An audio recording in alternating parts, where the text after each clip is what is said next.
how do you get rid of a dictator? Well, we have to start with the sad reality that quite a few dictators actually died peacefully, some of the worst ones.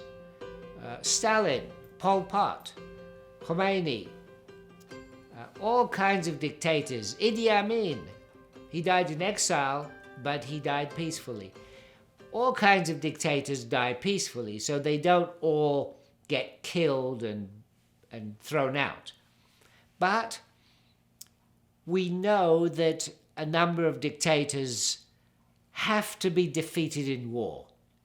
Mussolini, who was actually before Hitler in many of the things that fascism brought.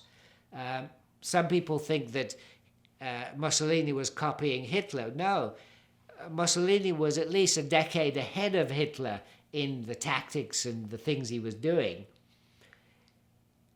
Mussolini, Hitler, those types, Saddam Hussein, they had to be defeated in war. So that's one way to get rid of a dictator. Fight them in war and get rid of them that way. Defeat them in war. Another way, of course, is to have them assassinated. That's possible, but the problem with just assassinating a dictator or getting rid of them by force is usually that in those circumstances, one dictator gets replaced by another. For example, when the Shah was pushed out in Iran, the next dictator took over. Khomeini took over. One of the things that we have to keep in mind is that when we want to understand dictatorships, we have to differentiate between language, the narratives that we use, and actions, what actually happens.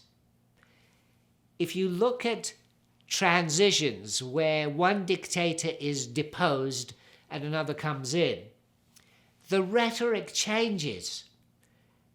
For example, in 1917, the Tsar and his family are killed, and Lenin comes in. The rhetoric completely changes. In 1979, the Shah is deposed and Khomeini comes. The rhetoric completely changes. What doesn't change is absolute control by a dictator. So when we're asking how do we get rid of a dictator, we have to be very careful not to get rid of a dictator in a way that leaves the door open for another dictator to come in. The Arab Spring, look at the results. Yes, there were changes, but the changes were surface level. At a deeper level, we have the same kinds of system continuing.